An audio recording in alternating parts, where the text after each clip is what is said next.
분 정도 넘게 이명박 전 대통령이 미리 준비한 대국민 메시지를 전하는 모습 다시 한번 여러분께 보여드렸습니다. 이 서울중앙지검에 도착을 했고 지금 10층으로 올라가서 한동훈 서울중앙지검 3차장에게 오늘 조사 방식 등에 대한 설명을 자세히 들으면서 또 전직 대통령에 대한 예우도 갖추겠죠, 검찰이요. 조성진 기자, 그러면 네. 오늘 이 조사는, 검찰의 조사는 뭐 일부 언론 보도에서는 상당히 오랜 시간이 걸릴 것이다, 이런 예상도 나옵니다만 오늘 이후에 이명박 전 대통령을 또다시 부릅니까? 어떻습니까? 전직 대통령을 다시 한번 소환해가지고 조사한다는 건 사실 검찰한테도 상당히 부담이 되겠죠. 네. 것이거든요. 그래서 지금 한동훈 차장의 생각은 네. 오늘 조사해서 모든 거를 마치겠다, 끝내겠다, 그런 각오로 지금 조사를 준비하는 것으로 알고 있고요. 네. 그래서 아마 오늘 최대한 시간이 오래 걸리더라도 네. 밤샘 조사가 이루어지더라도 오늘 모든 이명박 대통령에 대해서 조사할 것들은 다 조사를 하려고 할 것 같습니다. 밤샘 조사는 이제 법적으로는 이제 금지가 돼 있잖아요. 그러면 동의를 받는 거예요? 밤샘 조사는 또 피의자 신분에 있는 소환자에게 밤샘 조사를 할 것이냐라는 건 동의를 구하고 네. 동의를 하면 하는 것이고 네. 동의하지 않으면 집으로 귀가했다가 네. 다시 또 소환을 해야 되는 것이죠. 네. 어제요, 이명박 전 대통령의 측근이라고 할 수 있죠. 김효재 전 청와대 정무수석이 기자들하고 만나서 여러 가지 이제 이명박 전 대통령의 질문에 답을 했습니다. 이명박 전 대통령이 어떻게 지금 이 준비를 하고 있고, 검찰 출석에 준비를 하고 있고 등등 얘기를 했는데, 일단 그 얘기를 들어보시면요, 오늘 어떻게 돌아갈지를 조금 우리가 가늠해 볼 수 있지 않을까 이런 생각을 해봅니다. 그 얘기 들어보시고 이어가 보도록 하겠습니다. 소환은 검찰의 요구대로 예정된 시간에 맞춰서 가시게 될 겁니다. 국민들께 한 말씀 하고 들어가실 겁니다. 오늘 소환 하루 전날인데 특별히 대통령께서 준비하고 계시는 건가요? 특별히 준비한다기보다는 아무래도 이제 검찰에 가서 법리 다툼을 해야 될 테니까 변호사들과 최종적인 점검을 하고 계십니다. 아직도 여전히 혐의는 전면 부인하시고 있는 상황. 그런 것으로 알고 있습니다. 검찰 수사에 대해서 정치 복귀라고 말씀하셨는데 그 생각 지금도 변화 없으신지? 변함없습니다.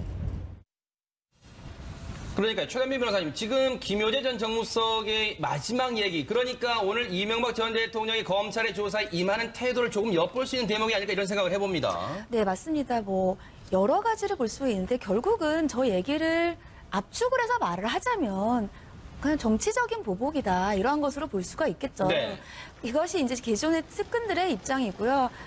하지만 이제 검찰이 이제까지의 수사, 물론 이제 마지막으로 전 대통령의 피의자 신분으로서의 소환 조사를 하지만 그 전에 여러 가지 혐의가 있지만 여러 가지 혐의에 대해서 참고인들의 진술 조사도 굉장히 많이 했고요.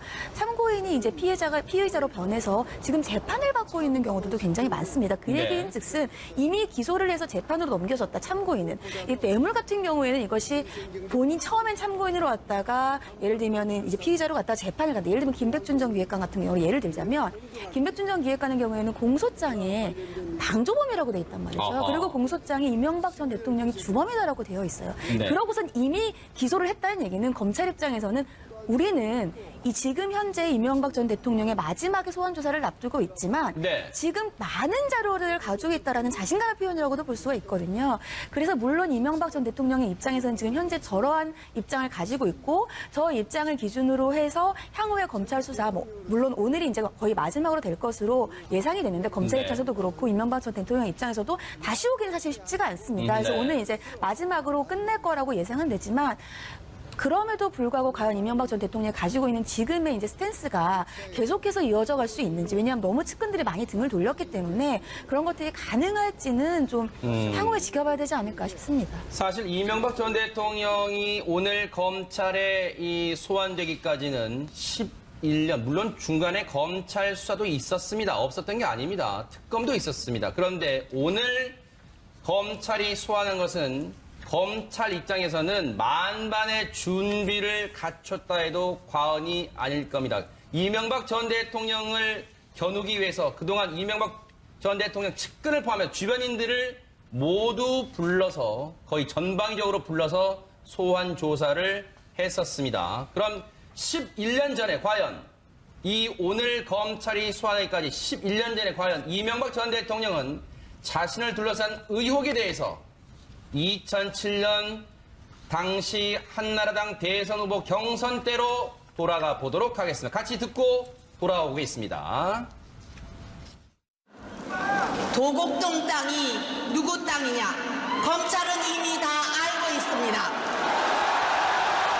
알고도 왜 덮고 있습니까?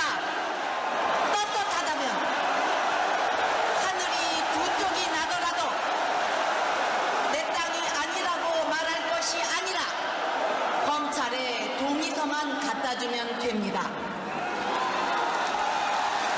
지금 피한다고 검찰이 계속 입 다물고 있겠습니까?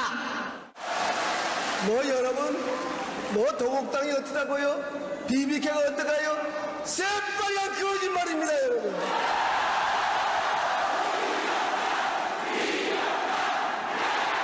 저는 그러한 삶을 살아오지 않았습니다, 여러분. 누가 나에게 돌을 던질 수 있습니까, 여러분? 적폐청산이라는 명목으로 보면서 이것이 과연 개혁이냐, 감정풀이냐, 정치적 보복이냐, 이런 의심이 들기 시작했습니다. 적폐청산이라는 이름으로 진행되고 있는 검찰 수사에 대하여 많은 국민들이 보수를 괴멸시키고 또한 이를 위한 정치 공작이자 노무현 대통령의 죽음에 대한 정치 보복이라고 보고 있습니다. 저와 함께 일했던 이명박 정부 청와대와 공직자들에 대한 최근 검찰 수사는 처음부터 나를 목표로 하는 것이 분명합니다. 최명기 원장님, 2007년 대선 후보, 한나라당 대선 후보 경선 때 당시 혈전이었다고 다들 기억하고 있는데 지금 영상을 보니까 다시 한번 혈전이었다는 걸 새삼 느낄 수 있었는데 2007년 영상과 그리고 최근의 영상, 1월 17일 영상까지 보면 한 가지 공통점이 있는 것 같습니다. 나는 이 의혹과 무관하다. 이런 메시지 아닐까 이런 생각이 듭니다. 자기 부정을 해야 되는 건데요. 자기 부정을 하기 위해서는 일단 자기 확신이 있어야 됩니다. 있었던 일을 없었던 일로 할 수는 없지만 적어도 그게 내 스스로에 있어서는 그건 아무 일도 아니고 그거는 과거에 있었던 일이고 지나간 일이기 때문에 나한테 그거를 묻는 건 옳지 않다라는 자기 부정이 자기 확신의 수준에 올라가야 되는데 저 때는 표정이나 모든 점에 있어서 자기 확신의 수준에 올라갔었습니다. 그러나 여전히 자기 부정은 하고 있지만 지금은 자기 확신의 수준은 아닌 것 같아요. 사람들의 가지게 되는 어떤 호소력이. 아하.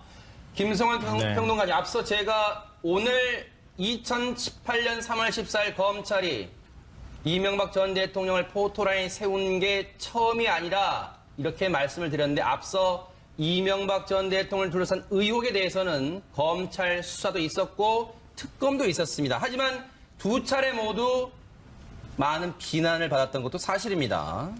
이게 살아있는 권력을 검찰이 수사하고 조사한다는 게 얼마나 힘든 일인지 다시 한번 보여주는 것 같은데요. 그 당시에도 굉장히 많은 의혹이 나왔거든요. 만약에 그때 검찰에서 뭐 특검이든 검찰이든 깔끔하게 만약에 조사를 했다 그러면은 오늘과 같은 이렇게 의혹이 커져가지고 지금 검찰 포트라인에 서는 일은 제가 볼 때 없었을 겁니다. 아, 그랬을까요? 그러니까 지금 이게 이명박 전 대통령이 얘기하는 정치 보복이라고 하는 논리가 잘 국민들한테 설득력을 못 갖는 이유는 그동안에 검찰이 조사한 내용에도 불구하고 특검까지 가서 다 들여봤는데도 불구하고 계속 합리적 의심이 제기될 만한 증거가 나오거나 아니면 의혹들이 제기되고 있었던 거 아닙니까?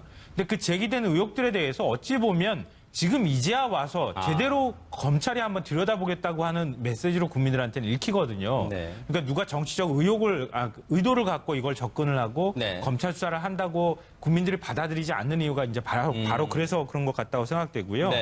저는 이제 정치 보복이라고 하는 논리하고 이명박 전 대통령이 혐의가 있느냐 없느냐고 하는 논리는 좀 별개의 문제라고 봐요.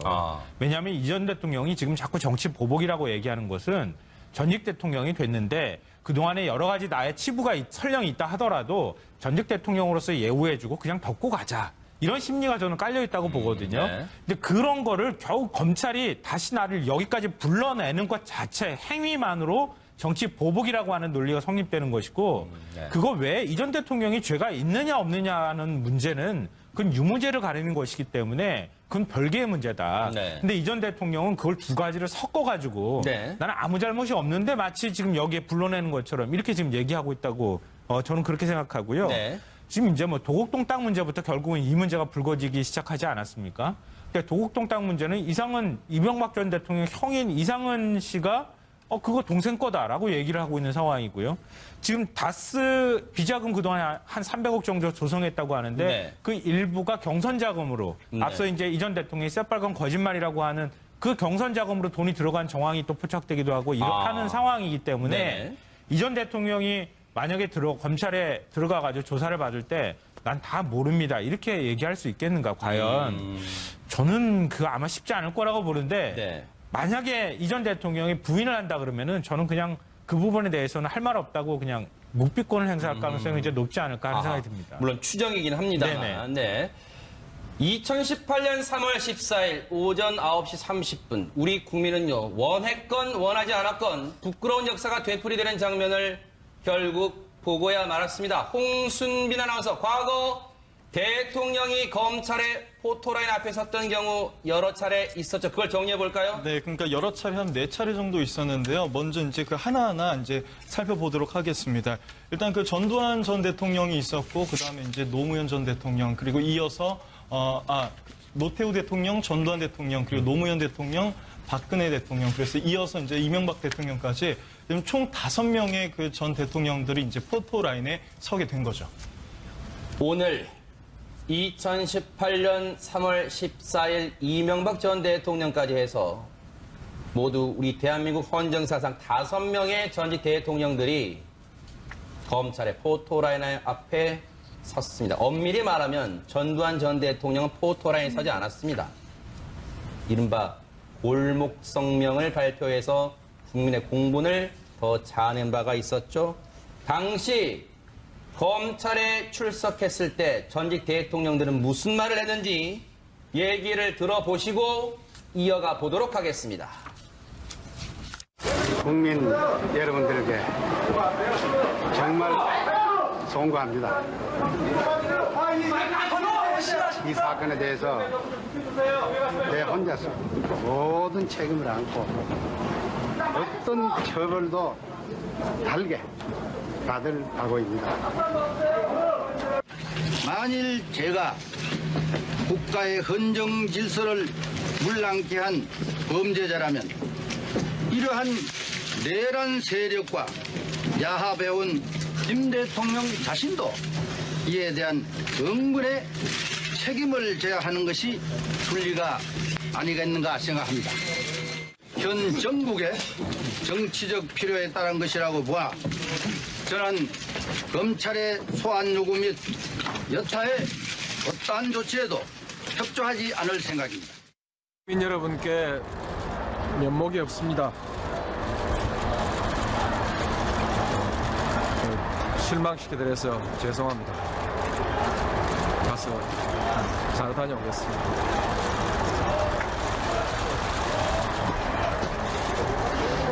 왜 본인이 면목 없다고 말씀하십니까? 면목 없는 일이 있어요. 신경을 좀 말씀해 주시죠. 다음에 하시죠. 다음에 합시다. 국민 여러분께 송구스럽게 생각합니다. 성실하게 조사에 임하겠습니다.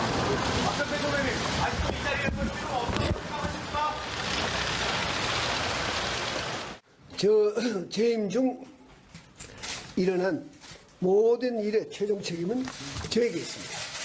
더 이상 국가를 위해 헌신한 공직자들을 짜 맞추기식 수사로 괴롭힐 것이 아니라 나에게 물어달라 하는 것이 저의 오늘의 입장입니다.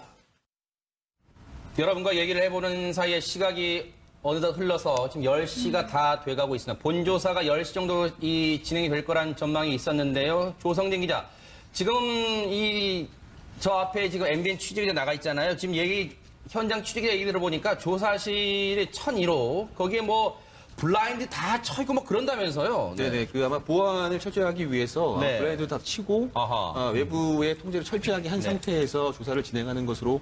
블라인드 하니까 예전에 누군가요? 우병우 전 수석이 맞습니다. 찍혔던 그런 네. 것도 떠오르긴 합니다만 블라인드를 이제 치고 그러면 그만큼 철통 경호 보안에 신경 쓴다는 얘기인가요? 그렇습니다. 그리고 아까 우병우 말씀하셔가지고 제가 첨언을 좀 드리면 네네. 지금 그 조사실에서 조사를 하게 될 신봉수 부장과 그다음에 그 송경호 부장 그리고 이제 조서 실무를 하는 이제 이복현 부부장 검사가 들어가 있는데 그 우병우 전 수석이 이제 구속이 되고 하는 그 과정에 조사를 했던 담당 검사가 또 이복현 검사였거든요. 예, 그래서 지금 아마 조사를 아마 상당히 검찰이 실질적으로 잘 할 것으로 예상이 됩니다. 예. 지금 들어온 소식입니다. 이명박 전 대통령의 이 설명을 포함한 티타임이 끝났고요. 조금 전에 검찰 조사가 시작이 됐다. 이런 지금 속보가 들어와 있습니다. 최담희 변호사님. 네. 전직 대통령을 조사한다는 점에서 검찰의 부담감도 이만저만이 아닐 겁니다. 그렇다면 이걸 바꿔 말하면 이명박 전 대통령을 직접 면전에서 조사를 하려면 그만큼 검찰도 준비를 많이 했을 때고 그리고 베테랑 검사들을 투입하지 않았을까 이런 생각을 해봅니다. 그렇죠. 이 검찰 조사는 직접적으로 조사를 하는 그 앞에서 질문을 하고 이 조서를 작성하는 사람이 있고요. 그리고 그 위에서 이제 수사를 지휘하는 사람이 또 있어요. 크게 두 가지로 보시면 되는데 네네. 오늘 이제 수사를 지휘하는 것으로 알려져 있는 윤석열 서울중앙지검장 네. 그리고 한동훈 그리고 중앙지검 제3차장 이렇게 네. 알려져 있습니다. 뭐 윤석열 서울중앙지검장 같은 경우에는 이명박 정부 때 국가정보원 대선 개입 의혹을 수사하다가 좌천돼서 그러네, 조금 이제 어려운 보니까. 시간을 보내다가 이제 검사장으로 다시 부활한 인물이라고 보실 수 있고요. 네. 한동훈 제3차장 같은 경우에는 이제 윤석열의 계보를 잇는 대표적인 특수통이다 이렇게 보면서 2016년도에 말씀하셨지만 박영수 특검 파견 또 박근혜 정부 국정농단 의혹 수사 이렇게 해서 기본적으로 박근혜 국정농단의 의혹 수사를 했기 때문에 그만큼의 경륜이 있다라고 이렇게 네. 보실 수가 있겠습니다. 네. 거기에다가 직접적으로 수사를 하는 것이 이제 송경호 부장과 신봉수 부장인데요.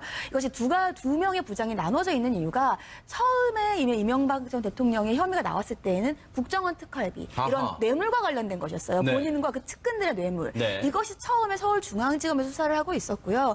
그 이후에 다스와 관련된 다스의 실소유주 그리고 이것에서 이제 나온 여러 가지 뭐 횡령이라든지 조세포탈이라든지 이런 것들이 이제 서울 동부지검에서 하고 있었는데 이것이 합쳐졌어요. 그래서 각각 그 중에서 이제 기본적으로 하고 있었던 관련된 검사들이 함께 이제 수사를 하고 있는 것이고요. 그래서 송경호 부장 같은 경우에는 앞서서 이제 처음 시작된 특수활동비 같은 뇌물, 그러니까 이명박 전 대통령과 그 측근들의 뇌물과 관련된 수사를 하기 위해서 오늘 직접적으로 조사를 할 것이고. 그럼 실무를 쭉 해왔군요, 수사 실무를. 네.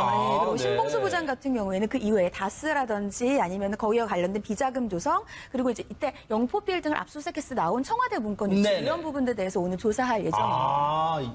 그동안 최담희 변호사님 말씀 들어보니까 쭉 관련 수사를 진행해왔던 검사들이 지금 직접 조사에 투입됐기 때문에 어느 때보다 검찰 입장에서는 어느 때보다 내실 있는 120페이지 A4 용지 120페이지 달하는 질문 분량 내실 있는 핵심을 찌르는 질문이 이루어지지 않을까 이런 생각도 해보는데 김성환 평론가님 윤석열 지검장 입장에서 이게 이거 어떻게 표현해야 돼? 얄궂은 운명이라 그래야 돼? 뭐 어떻게 무슨 운명이라 그래야 돼? 계속 이명박 전 대통령 어떻게든 이렇게든 뭐 관련이 꽤 되네요. 그러니까 문재인 대통령이 서울중앙지검장으로 윤석열 검사를 임명을 할 때 그때 아마 오늘과 같은 일이 벌어질 거라는 걸 예고하지 않았을까 그런 생각이 좀 드는데요. 그러니까 임명을 했을 때 그때 의도는 그랬을 겁니다. 그러니까 청와대에 지시를 받거나 이런 식의 어떤 하명 수사 같은 것들을 하지 말고 당신의 어떤 기계에 맡겨놓겠다. 그러니까 그동안에 검사로서 생활할 때 정치적으로 뭐 이명박 대통령 시절에 그랬지만 국정원 수사할 때 수사 제대로 못하고 결국 좌천당하고 이런 경험이 있지 않느냐. 그러니까 사람에 충성하지 않고 조직에 충성한다는 사람이니까 당신이 한번 할 수 있는 것 한껏 수사해 보쇼라고 하는 그런 의중을 거기다 실은 거죠. 그러니까 그렇게 해서 윤석열 지검장이 수사를 지휘하고 결국 이제 오늘날까지 오게 됐는데요. 그러니까 저는 이번에 이제 이명박 전 대통령 혐의와 관련해서 지난번에 박근혜 전 대통령도 마찬가지였지만 제일 첫 번 고리가 국정원에서 시작이 된 거예요. 그러니까 국정원 특활비에서 나오기 시작했잖아요. 그러니까 국정원 특활비 문제를 건드려서 그러니까 원세훈 전 원장이 횡령한 금액들을 찾아내다가 국정원이 어찌 보면 그냥 술술 갖다 분 거예요. 그리고 난 다음에 김인준 전 실장하고 김백준 기획관이나 이런 사람들이 가서 확인을 해주는 작업을 했던 거거든요. 그러니까 그걸 보면서 네. 이 전 대통령 혐의와는 별개로 앞으로 국정원 돈 받으면 안 되겠다. 이거 하나고요. 네. 또 하나는 네. 국정원이 앞으로 이렇게 정권하고 같이 얽히게 되는 일들을 만들지 말아야 된다. 네. 그러니까 이번 두 전직 대통령을 보면서 이번에 네. 국정원이 뼈저리게만 느끼지 그러니까요. 않았을까. 또 뼈저리 느껴야 되는 것이고요. 일리 있는 지적이십니다. 네. 자, 조성진 기자. 앞서 우리가 창이라고 할 수 있는 검찰 베테랑 검사들 얘기를 해봤다면 이제는 방패 역할을 할 이명박 전 대통령의 변호인단의 얘기도 좀 해봐야 될 텐데 변호인단은 모르긴 몰라도 뭐 아주 이 베테랑 변호인단으로 꾸리지 않았을까 이런 생각을 해봅니다. 베테랑 변호인단으로 꾸리고 싶었던 것 같습니다. 아, 그래요? 예, 아하. 대형 로펌들이나 이런 네. 쪽에 이제 그 수임 의뢰를 했었는데 네. 그 대형 로펌들은 사실 정치적인 사건들을 되게 부담스러워하거든요. 그러겠죠. 아하. 그래서 대형 로펌에 있는 베테랑 변호사들은 섭외를 못했고, 아하. 그래서 이제 또 다른 바른이라고 하는 또 그 로펌에 가서 네. 또 이렇게 좀 의뢰를 했었는데 네. 그쪽에서도 고사를 해서 네. 지금 청와대에서 같이 근무했던 네. 보좌관들 강훈 변호사, 강훈 변호사, 네. 네네. 피영현 변호사, 피영현 변호사, 아하. 김병철 변호사 등 이렇게 총 4명 정도가 이제 꾸려졌거든요. 여기서 이제 바른 출신이라는 것은 현재는 바른 소속이 아니란 얘기예요. 바른 소속돼 있습니까? 어떻습니까? 여기? 현재는 바른 소속이 아니고요. 아하, 이제 출신이라는 얘기가. 열림이라는 법인을 새로 만들었습니다. 네. 이명박 대통령을 이렇게 변호하기 위해서. 아하. 그래서 열림 법무법인 소속으로 돼 있습니다. 네. 저 4명의 변호사가요. 조성진 기자. 네. 이명박 전 대통령이 조사받을 때 한꺼번에 우르르 다 들어가 있어요? 다 들어가지는 않고요. 네. 2명씩 교대로 들어가서 조사실에서 조사 입회할 그거는 겁니다. 법적으로 보호를 받을 수 있는 거죠, 변호사의 조력을. 그렇습니다. 네. 아하. 그러면 2명씩 교대로 이명박 전 대통령이 조사를 받는 동안 입회를 하는 겁니다. 네. 입회를 해서 혹시라도 검사의 질문에 대신 답할 수 있습니까, 혹시? 그 부분은 뭐 네. 최단비 변호사님이 설명해 주실 것 그럴까요? 같습니다. 최단비 변호사님. 네. 대신 답할 수 있습니까? 대신 답할 수 없지는 않습니다. 뭐 변호사가 대신 답할 수 없다 이런 조항은 없어요. 네. 하지만 일반적으로 검찰에서 아니면 경찰에서 수사 단계이지 않습니까? 수사 단계에서 변호인이 함께 입회할 수 있는 권리는 있습니다. 하지만 네. 기본적으로 예를 들자면 사실관계를 파악하거나 이럴 때에는 피의자가 본인의 얘기를 해야 되기 때문에 대부분 피의자가 얘기를 하고요. 거기에서 예를 들자면 피의자가 얘기를 하는데 변호사가 봤을 때 법리적으로 같은 사건이라도 같은 사실관계라도 이렇게 얘기하는 부분과 이렇게 얘기하는 부분이 법리적 해석이 다를 수가 있지 않겠습니까? 전문가 입장에서 봤을 때 그럴 때에는 꼭 동의를 얻을 필요는 없지만 예의상 검사께 동의를 얻고 내 의견은 이렇다라고 해서 그 의견을 얘기를 하면 조사에 함께 해주기 때문에 만약에 얘기를 하고 내가 자르고 그렇지는 않습니다라고 얘기하는 것은 조사의 원활한 협조를 위해서도 되지 않고요. 일반적으로는 그렇게 하고 있지는 않습니다. 네. 이건 그냥 저 개인적인 추정입니다만 혹시라도 말 중간에 끊고 변호인이 개입을 하면 검사 입장에서는 그게 그렇게 달갑지는 않을 것 같긴 합니다. 앞서도 말씀드렸지만 변호인을 구하기가 만만치 않은 과정이 있었다 이런 말씀 드렸잖아요. 그런데요.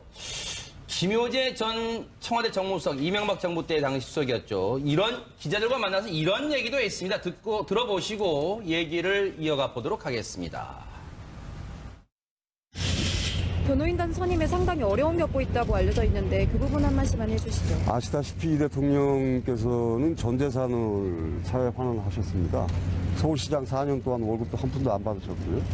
지금 사실은 변호인단은 매우 큰 돈이 들어가는데 그에 약간의 어려움이 있습니다.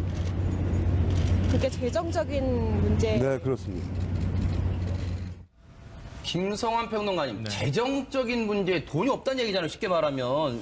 왜 그런 거예요? 그래서 한때는 대통령 선거에 나가기 전까지만 해도 국회의원 중에서 제일 재산이 많았죠. 이 전 대통령이. 네. 그러니까 한 350억? 그거보다 더 많다고 이렇게 알려져 있었는데 그러니까 대선 직전에 여러 가지 의혹이 터지면서 마지막에 승부수로 이 전 대통령이 던진 게 내 재산, 전 재산을 사회에 환원하겠습니다. 집 한 채만 딱 남기겠습니다. 이렇게 얘기했거든요. 그리고 난 다음에 대통령이 당선이 됐어요. 근데 대통령 당선되고 난 다음에 사회 환원한다는 소식이 없었어요. 그래가지고 사회 환원한다는 약속해놓고 왜 환원 안 하냐 이런 여론이 막 일리니까 2년 정도 아마 뒤로 기억을 하는데 그때 이제 청계재단을 만들고 한 58억 50억 원대 돈을 남겨놓고 나머지 한 330억 정도를 청계재단에 전부 다 출연을 하게 되죠. 네. 근데 물론 이제 청계재단이 그동안에 사회활동을 제대로 했느냐, 네. 한 1년에 4억 정도만 돈을 썼다 그래가지고 그것도 사실 논란이 되고 있기는 네. 한데요. 아하. 이 전 대통령이 그러니까 실제로 공식적으로 남아있는 돈은 그때 기준으로 보면은 네. 한 50억 원대가 남아있는 것이다. 이건 이제 자택 그 가치를 포함하는 것이기 때문에 네. 실제로 금융자산으로 들고 있는 돈은 그렇게 많지 않을 수도 있다. 아하. 이렇게 볼 수 있는데요. 네. 이제 그런 점 때문에 지금 저렇게 김효지 전 수석이 네. 이제 돈이 별로 없다 이렇게 얘기를 하고 있는 것인데 네. 근데 이거는 제가 볼 때는 진짜 이 전 대통령이 돈이 없어서 저렇게 얘기한 걸까? 그건 또 아닌 것 같고요. 네. 앞으로 이제 검찰에서 혐의가 인정되면 뇌물죄가 혐의가 인정될 수 있잖아요. 네. 그러면은 추징도 당할 수도 있고 벌금 낼 수도 있는데 지금 현재 뇌물 액수가 100억이 넘습니다. 이게 추징 뇌물까지 가게 되면 이 전 대통령 지금 남아있는 재산 이걸 다 갖다가 내도 모자랄 판이 돼버렸거든요. 네. 그러니까 재산이 없다고 얘기를 하는 측면이 있을 수 있고요. 또 하나 이건 제 추정이지만 네. 이 전 대통령 앞으로 돼 있는 재산이 없을 수도 있다. 그러니까 이 전 대통령 앞으로 돼 있지 않은 재산들이 있기 때문에 이 전 대통령 이름으로 명의로 네. 돼 있는 재산은 별로 없어서 저런 식으로 얘기할 가능성도 있어 보입니다. 추정입니다. 추정입니다. 네, 조성진 기자. 네. 제가 좀 첨언을 드리자면요. 그럴까요? 네. 그 어제 김효재 전 정무수석이 저렇게 말씀을 해서 저희도 한번 말을 했습니다. 네, 알겠습니다. 말을 해서 저희도 한번 따져봤습니다, 재산을. 그래서 따져보니까 그 이명박 전 대통령이 2013년도에 신고한 재산이 46억 3천만 원이고 그다음에 예금이 9억 5천만 원이 있었습니다. 그러니까 아까 김성환 평론가님 말씀하신 것처럼 50억이 좀 넘는 돈이 재산이 있다라고 신고를 했고 그다음에 이명박 전 대통령이 전직 대통령 예우를 받아서 퇴임 후에 매월 1,200만 원 정도씩 연금을 받았고 해서 지금까지 한 8억 원 정도를 또 받았습니다, 돈을. 네. 그리고 또 사무실 운영비라든지 그다음에 교통이나 통신 이런 모든 그 재반 비용들도 다 정부에서 지원을 해주고요. 네. 그래서 부동산도 갖고 있는데 대지나 주택 같은 게 이제 그 공시 가격이 68억 정도가 되는데 이게 시세로 보면 한 100억 이상 정도 된다라고 합니다. 그래서 그래요? 모든 재산들을 통틀어서 한 150억 이상은 있다라고 추정을 할 수 있을 것 같고요. 네. 근데 이제 그 아까도 말씀드렸다시피 대형 로펌 쪽에다가 이렇게 그 선임을 한번 의뢰를 했을 때 그쪽에서는 아마 시간당 90만 원 정도, 100만 원 정도씩 해서 1년 재판에 한 100억 정도의 수임료를 요구했던 것 같아요. 그래서 그 재산에서 거의 뭐 절반 이상이 되지 않습니까? 그래서 아마 돈이 없어서 못한다 이렇게 말한 것 같기도 하고요. 그런 배경이 있었다. 네, 최명기 원장님, 네네. 그러나 문제는 저는 여전히 변호인단을 꾸리지 못하는 거에 대해서 번지수를 잘못 찾고 있는 점은 있습니다. 왜요? 박근혜 전 대통령은 이명박 전 대통령보다 돈이 더 많지 않았습니다. 그러나 어쨌든지 간에 본인이 원하는 변호인단을 꾸릴 수 있었어요. 왜냐하면 전직 대통령을 변호한다는 거는 커다란 경력이 될 수 있거든요. 그런 다음에 그리고 조금이라도 전직 대통령에 대해서 자신의 정치적 신념과 같아서 존경하는 마음이 있다 그러면 돈 안 받고 할 수 있는 겁니다. 그렇기 때문에 지금 변호인단을 꾸리면서도 그거를 돈으로 해결하고 변호인단이 사람이 안 오는 이유를 돈을 안 받아서 안 온다고 하는 거는 지금 저 재판을 대하는 거 어떤 전체적인 부분을 보게 되는 어떤 저 대통령과 측근의 시각을 갖다 보게 되는 것 같아서 좀 씁쓸합니다. 그러네, 예리하시네요. 네네, 김성환 최명기 원장님도 말씀하셨지만 네. 이게 이제 정치인 출신 대통령하고 기업인 출신 대통령의 차이인 거예요. 기업인 출신들, 기업인은 사실 그 목적 지향적인 사람들이거든요. 매출을 많이 올리고 이익을 많이 올려야 해요. 네. 그 과정에서 어떤 과정들이 있든 그건 별로 중요하지 않아요. 네. 마지막에 이익을 많이 내는 사람이 최고의 CEO예요. 네. 그러니까 그런 도덕적 인식이나 그 생각들을 갖고 있었던 거예요. 네. 그러니까 주변에 있는 사람도 거기에 맞춰서 자기 측근들을 배치하는 거예요. 네. 근데 정치인들 같은 경우에는 가치지향적이에요. 네. 그렇기 때문에 자기와 얼마나 뜻이 맞는 사람들이 네. 모이느냐, 그 사람들을 동지들을 만드는 과정들을 밟거든요. 네. 그러니까 만약에 2007년도 경선 때 저런 의혹들이 제기됐다 그러면은 네. 정치인 같으면은 죄송합니다 이렇게 해가지고 일부 사과하고 아마 도중 하차했을 수도 있는데 이 전 대통령이니까 그건 중요하지 않아. 난 지금이 중요해라고 얘기했을 수 있다는 거죠. 네. 그러니까 지금 변호인단을 못 꾸리는 것도 또 지금 측근들이 다 돌아서는 것도 어찌 보면 뜻을 규합해서 만든 동지가 아니라 자기의 필요에 따라서 사람들을 배치하고 필요가 사라진 대통령직위가 끝나고 난 다음에는 자기 필요가 사라진 상태가 돼서 그 사람들과 같이 교류하거나 이런 것들을 안 했기 때문에 나타나는 현상들도 있을 수도 있다는 거죠. 네. 그 이명박 전 대통령 수사 관련해서는 MBN 법조팀이요 상당히 단독 보도도 많이 했어요. 제 기억으로는요. 그런데 조성진 기자, 제 기억으로는 단독 보도였던 걸로 MBN 법조팀의 단독 보도였던 걸로 기억이 됩니다만 정동기 전 수석이 전 민정수석이 이번에 변호인단에 포함이 못 됐잖아요. 예, 그 맞습니다. 이유가 궁금합니다. 정동기 전 수석이 그 과거에 이명박 전 대통령에 대한 BBK 의혹이라든지 도곡동 땅 의혹에 대해서 수사를 할 때 당시에 대검찰청 차장검사였습니다. 그래요? 그러니까 차장검사라는 것이 보통 차장검사라고 하면 그 부장검사보다 밑에 있는 것처럼 인식될 수가 있는데요. 이게 지금 직책표가 좀 다르거든요. 그러니까 검찰총장 바로 밑에 차장검사입니다. 그리고 차장검사 밑에 부장검사가 있는 것이고요. 그래서 당시 검찰의 넘버 2였던 거죠. 정동기 전 수석이. 그래서 그 모든 수사의 보고서를 다 올려받았을 것이고 수사 지휘도 아마 했을 것이고 그 변호사법에 따르면은 본인이 수사했던 그 사건을 수임하는 것은 하지 못하도록 금지가 돼 있거든요. 그래요? 네, 그래서 대한변협에서도 유권 해석을 내려서 수임을 맡는 것은 문제가 있다 이렇게 결론을 내렸습니다. 그래서 못하게 됐습니다. 수임은 못 맡았지만 어쨌든 법률적 조력은 줬을 가능성은 충분히 있겠네요. 예, 네, 있고요. 뭐, 아마 그렇네요. 앞으로 나서서는 못하겠지만 뒤에서 조력을 계속 하지 않을까 이렇게 추측을 해봅니다. 이명박 전 대통령 이제 조금 전부터 본격적인 검찰의 조사가 시작됐다고 하는데 홍순빈 아나운서한테 일단 이 질문을 좀 드려볼게요. 오늘 피의자 신분으로 이제 소환이 됐단 말이에요. 일단은 그러면 뭐 일부 언론 보도에서는 혐의가 뭐 20개가 넘는다 이런 보도도 있습니다만 오늘 이명박 전 대통령이 받고 있는 주요 혐의를 좀 짚어보고 넘어가 보도록 하겠습니다. 네, 주요 혐의라 그러면 이제 가장 먼저 주목할 수 있는 부분이 이제 110억 원대 이제 달하는 뇌물 부분입니다. 네. 이제 세부적으로 보면 삼성이 이제 대신 내준 다스의 미국 소송비가 한 60억 원 정도 있고요. 네. 그다음에 김백준 전 총무기획관 측근 등을 통해서 받았다는 국정원 특수활동비 17억 원. 네. 그리고 이팔성 전 우리금융회장이 이제 청탁 명목으로 건넨 22억 원. 네. 그리고 김소남 전 의원이 공천 헌금 이제 헌금 4억 원을 이제 준 거를 해서 총 한 110억 원 정도가 되고요. 네. 그게 이제 가장 핵심적인 부분일 거고, 그다음에 두 번째가 이제 다스 소유에 관한 부분일 겁니다. 네. 그런데 조성진 기자, 사실 뭐 시청자분들 그렇고 국민분들 많은 분들이 과연 이명박 전 대통령을 검찰이 다시 검찰청사 앞 포토라인에 세울 수 있을까? 많은 분들이 고개를 갸우뚱하면서 반신반의했을 거예요. 그런데 오늘 이명박 전 대통령을 검찰 포토라인에 세운 결정적 진술이랄까요? 어떤 촉매제가 그럴까요? 무엇으로부터 촉발됐다고 볼 수 있습니까? 이 이명박 전 대통령 수사의 단초가 된 것은 일단 측근들의 입이 가장 컸지만요. 그 전에 측근들이 입이 열리기 전에 입이 열리게끔 만든 것은 사실 아까 김성환 평론가가 말씀하신 것처럼 원세훈 전 국정원장의 특활비 그 수사를 하는 과정에서 특수활동비, 특활비 수사를 하는 과정에서 MB정부에서도 특활비를 받았다라는 그 단초가 나왔고 그래서 김백준 전 기획관이 그때 이제 김백준 전 기획관은 2억 원씩 두 번 모두 4억 원을 받은 혐의로 구속이 됐는데 사실 김백준 전 기획관 같은 경우는 그 4억 원이 청와대 기념품 쓰는데 사용이 됐던 것이거든요. 그래서 김백준 전 기획관이 구속이 된 이후에 입장이 바뀌어서 이제 진술을 검찰의 입을 열기 시작했습니다. 그래서 이 이명박 전 대통령이 있는 관련된 주요 혐의들이 김백준 전 기획관의 입을 통해서 나온 것들이 많거든요. 예컨대 삼성 소송비 대납도 그렇고 그리고 국정원 특활비 뭐 이런 부분들이 다 대부분 김백준 전 기획관이 진술을 하면서 인정을 한 부분들이 꽤 있거든요. 그것이 수사의 단초가 된 것 같습니다.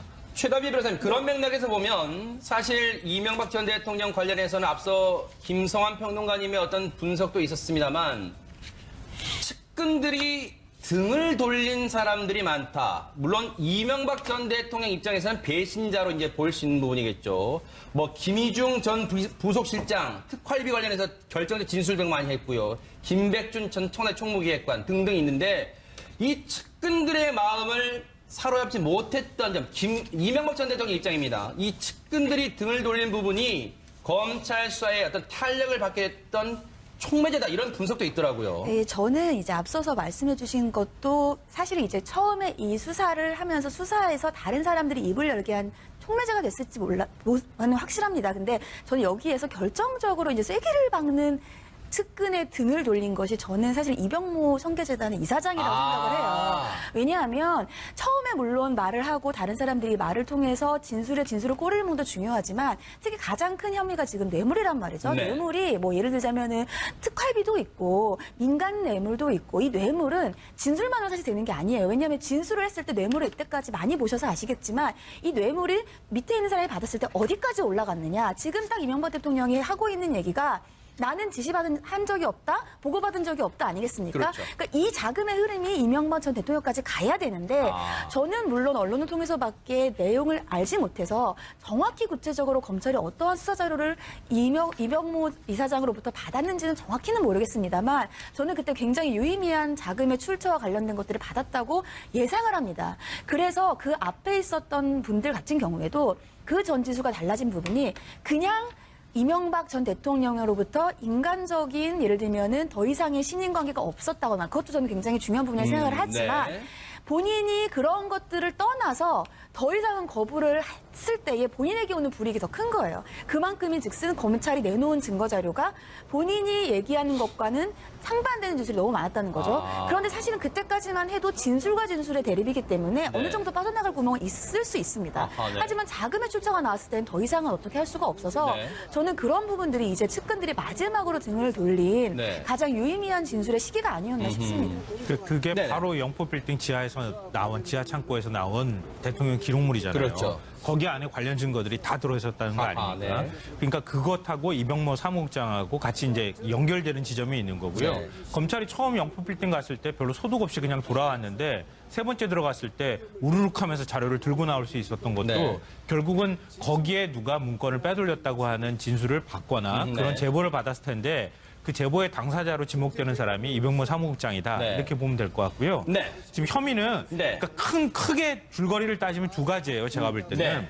그러니까 다스와 BBK로 연결되는 이전 대통령, 다스는 누구 겁니까? 라고 얘기했던 게 한 줄거리가 있고요. 네. 또 한 줄거리는 국정원 특활비부터 시작해서 뇌물과 관련되는 게 있는 거예요. 네. 근데 국정원 특활비와 관련된 뇌물 부분들은 그 영포빌딩 지하에서 나온 것하고 국정원을 통해서 쭉 이렇게 연결되는 거고요. 다스는 누구 겁니까? 라고 해서 나오는 것은 제가 볼 때 무리하게 이시영 씨를 다스에 집어넣고 네. 거기에서 다스의 오너로 만드는 과정에서 네. 발생한 집안 싸움 때문이다. 그러니까 거기에서 재산 가지고 다투고 원래 이상원 회장이 이걸 막고 또 김재정 씨는 사실 이름만 올려놓은 거랑 마찬가지인데 이상원 회장이 맡으면서 아들한테 물려주고 어느 정도 지위까지 만들어졌는데 불구하고 이시영 씨가 어느 날 툭 들어가가지고 서로 간에 막 싸우기 시작한 거잖아요. 네. 이러면서 집안이 두 개로 쪼개져 버렸다. 네. 그러면서 집안 사람 어느 누구 하나 이전 대통령 보호하지 않고 다 그동안에 4명이는 가짜로 돼 있었던 거고 이전 대통령 겁니다라고 네. 해서 지금 얘기를 하고 있는 상황이다. 이렇게 보면 될 것 같아요. 네. 사실 영포빌딩 얘기를 딱 하려던 참에 김성환 평론가님 영포빌딩 얘기했습니다만 조성진 기자, 영포빌딩 관련해서 그 MBN 법조팀이 단독 얘기 많이 보도했었는데 거기에 사실 지하 2층이 있었다는 얘기는 사실 거의 모르고 있다가 거의 측근의 진술로 알려졌잖아요. 예, 그렇습니다. 네. 그 진술 측근이 아마 김백준 그렇죠. 전 기획관으로 알고 네. 있고요. 그 아까 말씀하셨던 것들 조금 제가 다시 좀 첨언을 드리자면 이병모 전 청계재단 사무국장의 공소장을 보면 거기에 이제 처음 그 이명박 전 대통령이 다스의 실소유주라고 볼 수 있는 그런 그 워딩이 나오거든요. 그러니까 실주주라는 표현을 검찰이 쓰거든요. 그러니까 다스가 이명박 전 대통령의 소유라고 결론을 내리고 수사를 들어가는 거라고 볼 수 있고요. 그게 왜 중요한 거냐면 아까 김성환 평론가가 얘기했듯이 그 뇌물 부분이 이제 국정원하고 특활비 부분 관련되라고 말씀하셨는데 다스도 또 뇌물과 연관된 부분이 있습니다. 왜냐하면 그 삼성이 그 소송비를 대납해준 부분이 있어요.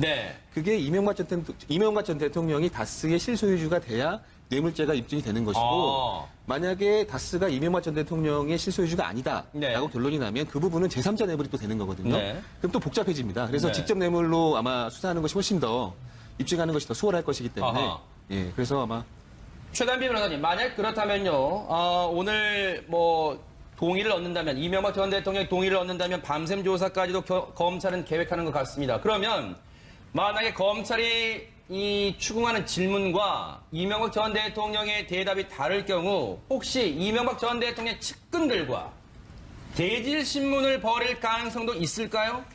대제신문을 벌일 가능성이 일반적인 사건에서는 저는 굉장히 높다고 보는데 이것이 지금 이 사건은 전 대통령의 검찰 소환이기 때문에 그런 부분들이 앞서서 우리가 얘기를 했지만 검찰에서도 부담이 되고 이명박 전 대통령도 다시 한번 나오기에는 굉장히 부담이 되니까 오늘 거의 새벽까지도 이루어질 것이라고 조사가 이루어질 것이라고 보는 거거든요.